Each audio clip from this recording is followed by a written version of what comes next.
Hi, my name is Rhodri Jackson, and I'm Publishing Director for Open Access at Oxford University Press. I'm really pleased to be able to give you this presentation today on future perspectives on open research, and I'm just sorry that I couldn't be there to give the presentation in person. So over the next 25 minutes or so, I'm going to talk about the way the world is moving towards more open research, more open access. I'm going to talk about some of the things OUP is doing specifically in this area and some of the challenges and opportunities we see. And then I'm going to end by talking about potential future trends as well. So before I talk too much about what's going to happen in the future, let's think about where we are now. So increasingly, we see more and more funder policies on the availability of research. So really significantly this year in the US, the OSTP, the Office of Science and Technology Policy, announced in a new memo that it required all federal funding agencies to put in place policies which would mean immediate access to federally funded research. Once the policies come into effect, which is no later than 2026. So this was a really significant change in North America, in the US, and brings the US really in line with Europe and other parts of the world where we've seen similar policies in effect for some years. And that's not on its own. New funder policies are coming into effect all the time, all around the world, all requiring more open, quicker open, and really that move towards open access and to open research. Thinking beyond funder policies and maybe as partly as a consequence of funder policies, we're also seeing a really rapid increase in read and publish agreements, also known as transformative agreements. And I'll probably use those two phrases interchangeably through this presentation, read and publish or transformative agreements, but I'm talking about the same thing. So agreements between publishers and library consortia or individual institutions to move towards open access more quickly from combining subscriptions and open access spending. And I'll talk in some detail about those through this presentation.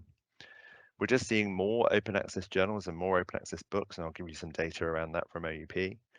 And thinking beyond just the statistics that we're seeing more open access, we're also seeing some thematic changes, I suppose you might say, around the way publishing is done. So more of a focus on the author experience. Authors, of course, always have been really crucial to journals publishing and publishing in general.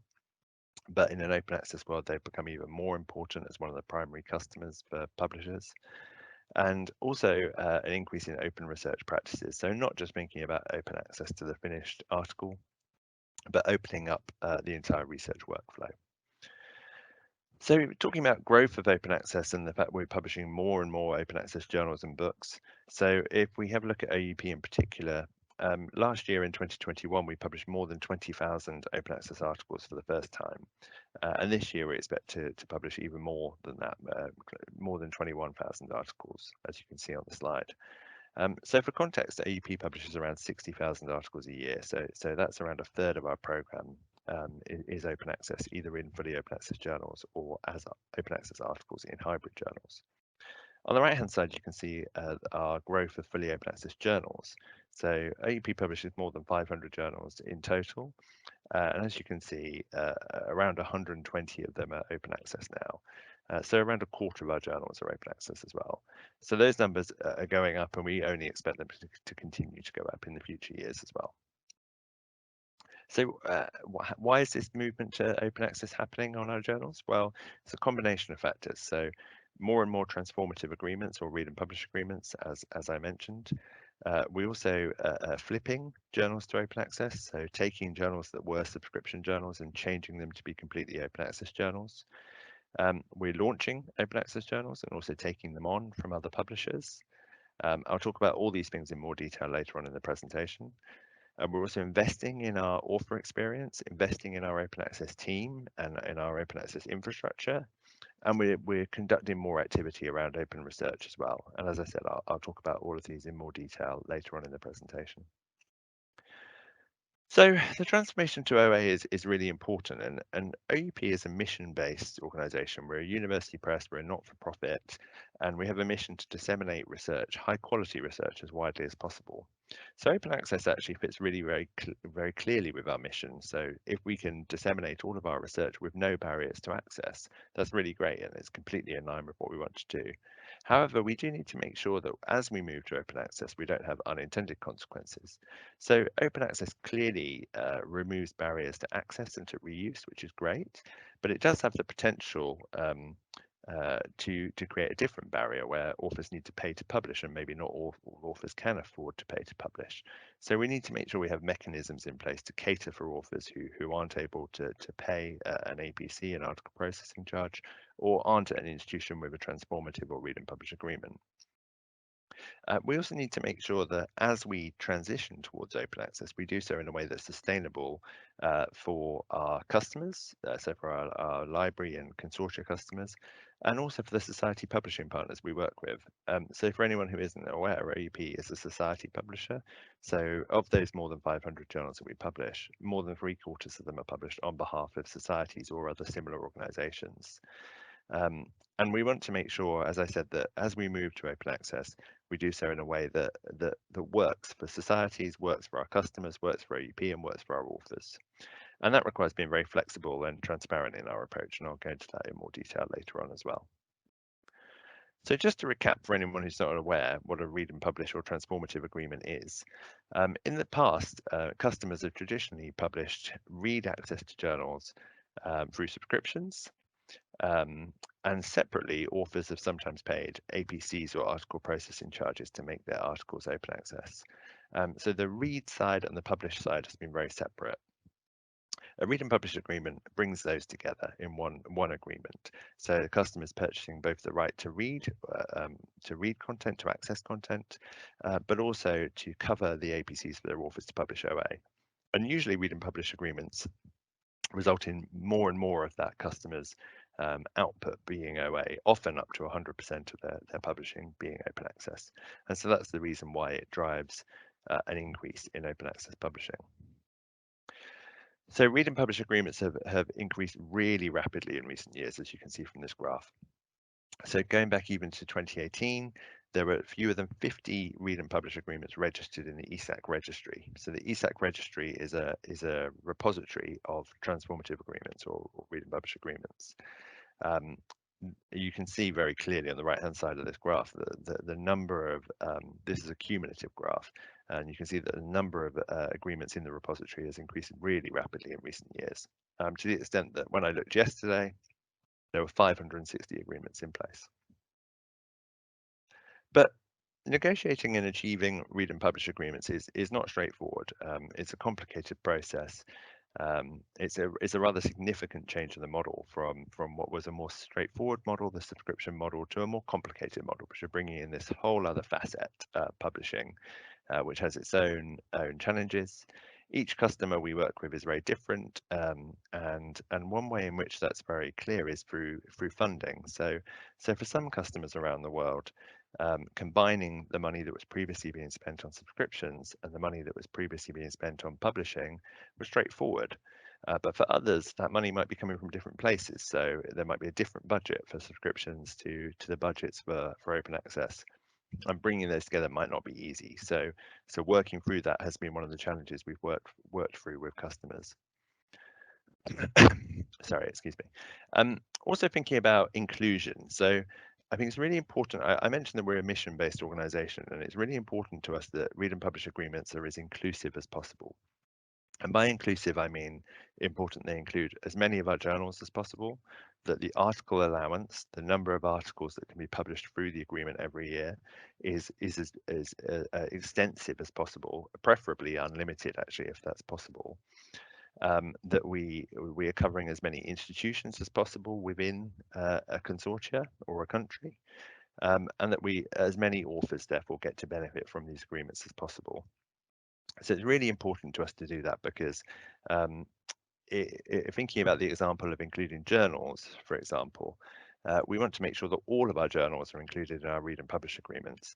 And that's because it's very confusing for an author who isn't really aware of the specifics of a negotiation between a publisher and an institution as to why one journal might be included in an agreement and another journal wouldn't be included in an agreement. That doesn't really make sense from an author perspective. And so to make authors' lives as straightforward as possible, we try and include all of our journals in all of our agreements. It's also important as well from just being as inclusive a publisher and having as inclusive deals as possible. I mentioned we wanted a smooth author experience. I just gave one example of that. The other examples around workflow, and I'll talk about that in a bit more detail. And we also want to make sure we're planning for the future in read and publish agreements so that they set a strong and sustainable basis for a long-term open access future. So I've mentioned already that one of our key principles around our read and publish agreements is they should be inclusive. Beyond that, we also want to make sure they're flexible and transparent. So flexibility is really important. That's because every customer is different around the world. So we have more than 30 read and publish agreements in place now. We have 32. Each one of those has its own characteristics because the situation for each of our customers is different. So they will be in a different funding situation, they'll have different priorities, they'll have different workflows, they'll have different requirements, they'll be publishing in different areas. So we really need to fit around each customer's requirements, and we certainly work to do that. We also try and be as transparent as possible. So as we move towards open access and open research, transparency is a really crucial theme, and it's something I'm sure you will have heard more about over the last year or so. The movement from the old subscription model to the open access model gives us a chance to do things differently and to be as transparent as possible across everything that we do. And that stands for read and publish agreements. So OUP is very happy for our read and publish agreements to be made available in the ESAC registry. And we're very transparent in the way we build up our pricing and our general approach to read and publish agreements with our customers. And we think that's really important. So I mentioned we have more than 30 read and publish agreements in place around the world. On this map, you can see where they are. So the yellow pins are where we already have agreements in place. The red pins are where we are in some form of negotiation. And those negotiations might be at a very early stage, or they might be almost concluded. Sorry, excuse me. And the really interesting thing about this, I think you can see very clearly, is that the concentration of agreements is very much in Europe, which is where the initial push for read and publish or transformative agreements came from. But we are seeing a real expansion of these agreements beyond Europe. So, for example, we have a couple of agreements in place in North America already, and it will be very interesting to see if in the wake of the OSTP memo and the funding policies I mentioned earlier in the presentation, if we see more agreements coming into effect in North America. In 2022, we also launched a national agreement between OUP and the consortium CALL in Australia and New Zealand, which we're really excited about, and it's been very successful.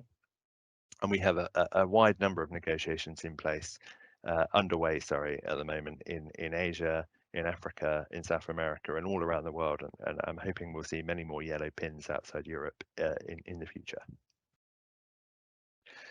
So I mentioned another way in which we're moving towards open is from flipping journals to open access. So we flipped our first journal back in 2005, actually, and we've flipped more than 20 journals to open access since then.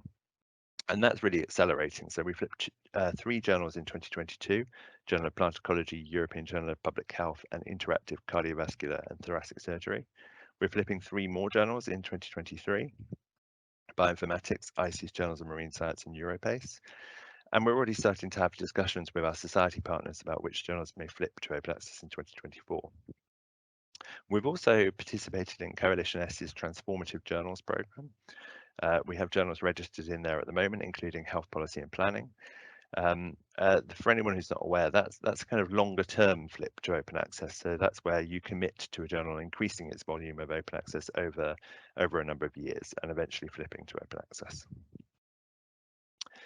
We've also launched, as I mentioned, we've launched new open access journals and we've taken on open access journals from other publishers. So in 2022, we had 19 OA journals either launch or join us.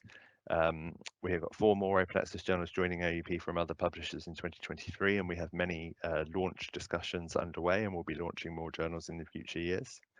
And open access gives us the opportunity actually to do different things, so to launch new journals that maybe do things that we weren't able to do before. So I've given a few examples on the slide here. So Oxford Open Digital Health is where we felt there was a niche for a high quality open access journal in digital health, so we launched a journal in that area.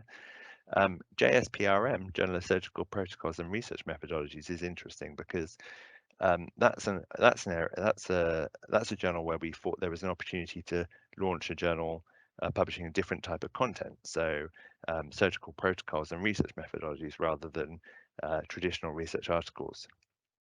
We've also launched new journals in cooperation with society partners. So, for example, PNAS Nexus, we've launched with the National Academy of Sciences in the US. And as I also mentioned, we take on journals from other publishers, including Protein and Cell, which we've taken on recently. We're also investing in open access. So we have an OA strategy team and an OA publishing team, which is more than 20 people at OUP. They all report into me, and the OA strategy team is focused on thinking about some of the things we talked about in this presentation, actually, about what our long-term strategy should be to move towards open access. The OA publishing team are focusing on managing open access journals, flipping journals to open access, and launching new open access journals as well. I also mentioned that we've been investing in our open access infrastructure. So the most significant way in which we've done that is a new author portal. So from later on this year, in fact, and certainly into the start of next year, we're going to be launching our new author portal, which all authors will use to sign their publishing agreements, agree their publishing agreements, and also to pay any article processing charges, or to use it for taking advantage of read and publish or transformative agreements. That's a major new investment for OUP, and it's all to do with what we were talking about earlier about making sure the author experience is as simple, straightforward, transparent, and easy as possible. We've also been integrating with a wider industry infrastructure, and I'll talk about that a little bit more in one of the next slides. So I mentioned about the new author portal. We're using a system called Cypress. We're really excited about it because we think it will mean a much better author experience and also a better experience for our read and publish or transformative agreement customers. So some of the things that the new system will do from launch is better identify authors through their affiliation, and then customize their experience. So we might identify that an author is from a particular institution with whom we have a read and publish agreement, and then their workflow will be determined by that, and they will see the options that are relevant to them because they have a read and publish agreement in place. That means a much simpler and more straightforward experience for authors. For our read and publish customers, we'll also see better reporting than we currently have on agreements, and certainly more flexible and instantly available reporting than previously. And we'll also see we're also planning lots of different things as well. So like default license functionality is one example. So read and publish agreements have really evolved over the last few years, and customers have new requests all the time. We also, as a publisher, just recognize that there's new things that we need to do all the time as these agreements become more sophisticated. And those items in orange in this slide are a couple of those features, but there are many more ideas we have on our roadmap. And I think one of the things we're really interested in as well as the system beds in is seeing what our customers want us to do. I mentioned as well that each read and publish agreement is different, and that these agreements are expanding really around the world. So we're seeing different requirements coming through from some of our newer customers, which is really exciting. And I'm really looking forward to developing the system over the coming years. Sorry, excuse me. We're also there investing in open infrastructure. So open access also gives a real opportunity, I think, to collaborate across the industry to do things as a community to the benefit of everyone. So we're really happy to join initiatives like the I4OA, the Initiative for Open Abstracts, which we were one of the biggest publishers to join and one of the first publishers to join. That, unsurprisingly, is about opening up abstracts and making them reusable. We're part of the OA Switchboard, which provides automated OA publication messages to participating institutions. We've also participated in Research for Life's Open Access Task Force, have sponsored the Directory of Open Access Journals, registered transformative journals with Coalition, as I mentioned, and have rolled out research data policies on over 350, actually I think now over 400 journals, which I'll talk about in a bit more detail in a second. So the data policies are really part of the overall move towards open research. So as I mentioned, the move to open is not just about the open access to the final published article, it's about the whole research workflow. Our key goals in terms of moving towards open research are on the left-hand side of this slide. So we want to see greater transparency, we want to remove duplication, we want to increase reproducibility and speed up the research process. The transparency point you can see coming through again that I mentioned on an earlier slide here. So we're trying to make the whole research process transparent where we can. And one of the key ways of doing that actually is around research data. So I mentioned that we have data policies in place across more than 400 journals. So those data policies can range from simply asking authors, encouraging authors to include data availability statements, so statements saying where the data underpinning their research is made available. But it can go all the way actually to requiring that the data is made available, or even to requiring peer review of that data. And actually, one of the really interesting things about the OSTP policy in the US is that requires the data to be available on publication, unless there's a good reason for that not to be the case. And we're starting to see that from more and more funding policies as well. Beyond open data, we're also looking at open code, open software, and we collaborate with an organization called CodeOcean to provide reproducible research through our platform. Some of our journals have registered reports, so registered analysis of what authors are planning to do in their research. We integrate with preprints and with various industry data repositories like Figshare and Dryad. And we're also innovating with peer review models. And again, transparency is important here. So we're thinking about some of our journals have put in place transparent peer review or open peer review as well. So with all this happening, what do you think is going to happen in the next few years? Well, I think open research best practice is really going to develop. The OSTP policy on data is really significant, actually, and it'll be interesting to see how that's followed around the world. I think we're still going to see that explosion of read and publish or transformative agreements continuing. Certainly, we have many negotiations underway over the next few months for 2023 agreements and beyond. I'm sure we're going to see more journals flip to open access. We'll probably see that accelerate, certainly into 2024 and beyond. And as various funding policies come into effect around the world, particularly in the US, we're going to see a greater movement towards open access to research. And then beyond the next few years, well, I think it's very clear that the overall development, the overall direction of travel is towards more open access and towards more open research. I don't think that's going to slow down. I only think that's going to accelerate. We'll probably see the evolution of transformative or read and publish agreements. We're going to see them evolve in some cases into pure publishing agreements, possibly. In many cases, they might remain as read and publish agreements. And as I said, we'll see more focus on open research, so opening up all aspects of the research workflow. And I think one thing we can be sure of is that over the next few years, it's going to be a really interesting time to work in scholarly publishing and to work in journals publishing in particular, as everything moves towards open, everything becomes more transparent. It's going to be a really exciting time, and I'm looking forward to working through some of these challenges and realizing some of the opportunities of open access. So I hope that was helpful. I apologize that I've had a cough at times during this presentation. I hope that's not been too off-putting, and I hope the rest of the conference is enjoyable. Thanks very much.